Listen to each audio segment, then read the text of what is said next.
Thanks for coming to Find Warmth Over Sun. I am Matthew Barongen, your host here at Masson365. You can find us on YouTube, Spotify, Stitcher, and Apple Podcasts. So happy New Year, folks. Thanks for coming back. And, you know, things have been pretty busy on my front on kind of middle of doing a career shift, and we'll see how things fall together and fall in place. So, you know, a couple of key things to hopefully know shortly. But with that said, and the Omicron. Yes, Omicron and COVID, and our federal or lack of federal any kind of response. This has been, I think, really interesting. We're just being able to get at-home tests that maybe work, maybe don't. Just being able to get masks that are good masks to people for cheap and free. But there's so much more that can be done, even in the face of obstruction. One, folks, myself included, have like 40% of Americans have a chronic illness. 40% of Americans are going to be at high risk, regardless of vaccination status. Vaccines help and go a long way, particularly if you're triple boosted. But essentially what is being said is a policy of eugenics, of saying that we're not worthy enough of protection, that it's okay that, you don't need to worry because you're healthy. Only high-risk people need to worry. But 40% of this country is at high risk. Has at least one chronic illness. That's a lot of people. That's a lot of people. And our healthcare system already didn't treat people with chronic illnesses or being disabled well enough. Needs to say about 20 to 30% of people that are that catch COVID, not just get severe symptoms, not just get mild symptoms or symptoms at all, but have COVID, period. 20 to 30% develop what we call long COVID, basically potential chronic illness. Our healthcare system is about to be flooded with millions and millions of more people with chronic illness. We're probably going to have, if we kind of look at those numbers, probably over 50% of this country is going to develop a chronic illness or already has. Either previously or due to COVID. And we're left to wither because we're not seen as productive enough. As we're not seeing the only thing of value, even seemingly by our national government, is through our production. Our federal government, even under Biden, is kind of, the economy has to run. Things have to go. You have to sacrifice yourself at the altar of capitalism. But there's still things to do, even again, the face of obstruction. Google has there's these portable at-home PCR tests. Our federal government, through a lot of mechanisms, could mass produce these things and make sure every home has them, and make sure every home has strips. We can make sure masks are freely available to everybody. Just that these base things. And there are other things that could have happened sooner. There were ways and mechanisms. It just doesn't have to be like this. We don't need to have even just strong lockdowns. And there's a type of pattern, this thing called basically trace and testing, which we talked about way earlier in the pandemic.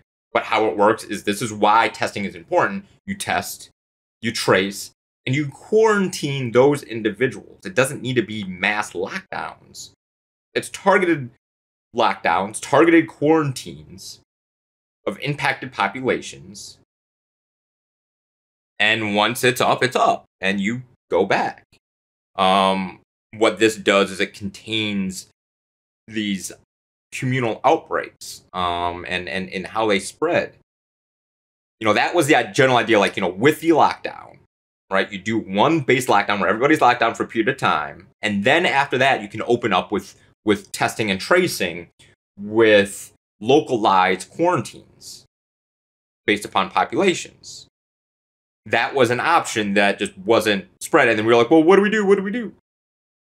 And as well as other aspects of things, making it easier for companies to keep people on payrolls, while like the federal government could have guaranteed payroll, or at least a large portion of payroll, and made it so that even hourly workers could keep their job and stay home for a couple of weeks and help prevent the spread. But it's just kind of, everybody's just kind of giving up. Everybody's kind of giving up. I mean, I haven't. My parents haven't. My friends haven't. But a lot of people have. Just kind of, well, I got my vaccines, I got my booster, so I'm good to go. But you're still only thinking of yourself when you do that, because you're good to go. Well, I have my booster. So does my dad. So does my uncle, who has COVID and hit him hard. We have chronic illnesses. I'm on immunosuppressants because of an autoimmune disorder. Kind of puts at an interesting risk on both ends. There's this thing where COVID can create, forgetting the exact term, but basically an overactive immune system. So your body starts attacking itself. You're much more likely to develop this type of thing. This process, elevated process, when you have an autoimmune disorder, because it's already elevated. And then you're also more, that's why you have to take immunosuppressants. And which makes you more susceptible to catching whatever. And then when it hits you, it's a mess. It's a mess. And COVID isn't just a respiratory thing. It's vascular, it's cardiovascular. Like, it impacts your brain, and it has like the loss of smell is neurological. There's neurological aspects of this. It impacts like so many parts of your system, more than just your respiratory system. And I already have neurological symptoms.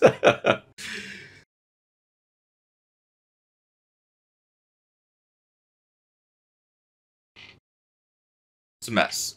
But basically it's just eugenics. This is eugenics. We're not valuing those, our people's lives. So realize that the bedroom's a mess. But whatever. Like I said, a lot of things going on.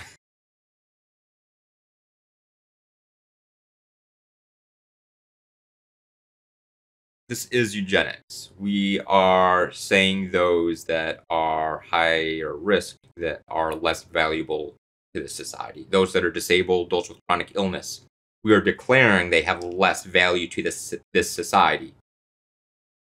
That's what this policy is.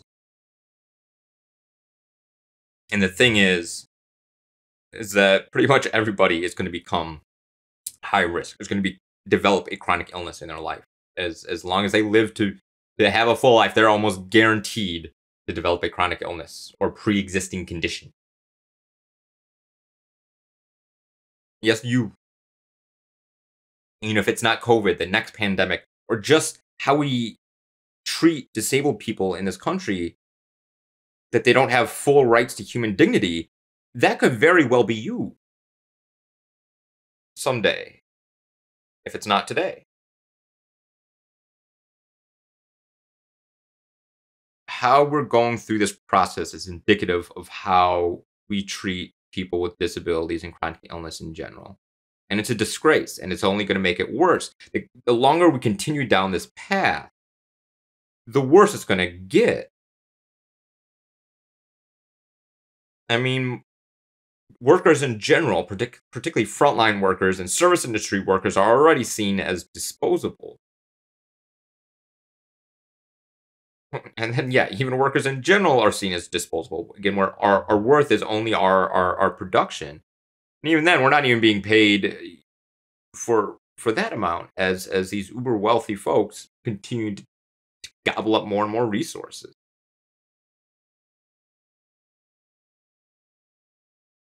All this just indicates a massive change in values. I mean, there's a failure by Democrats and Republicans alike. Republicans want to make things as cruel and harsh as possible. But it's not like we're seeing exactly the full embrace of the best of humanity either from our Democratic leaders. Some, not all, but there's that split. It's coming for you. I'm sure y'all feel it already. But listen to folks that are within the disabled community that have chronic illness of how they feel within all of this. Because again, how we're treating folks with disabilities and with chronic illness today is indicative of our broader values or lack thereof in this nation.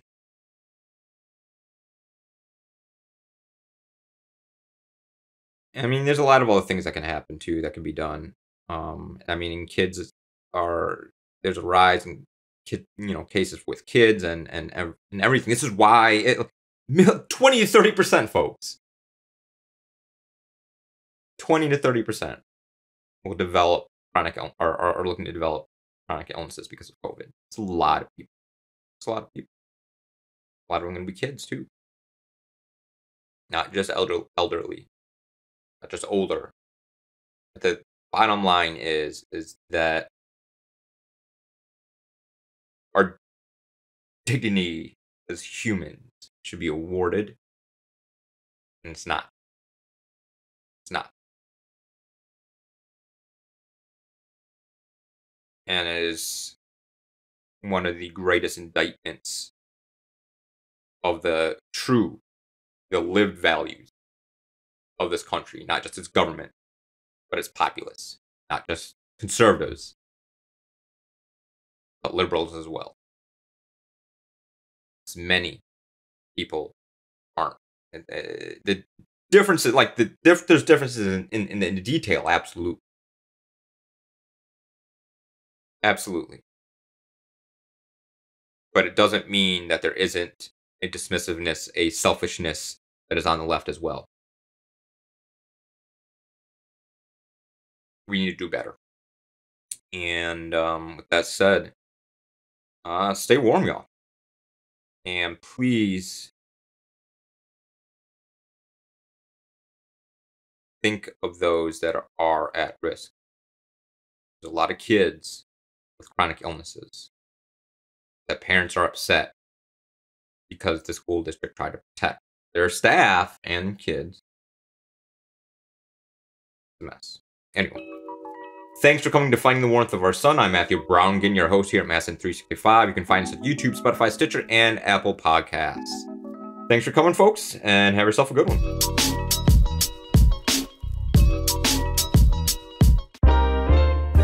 This is 365 Media.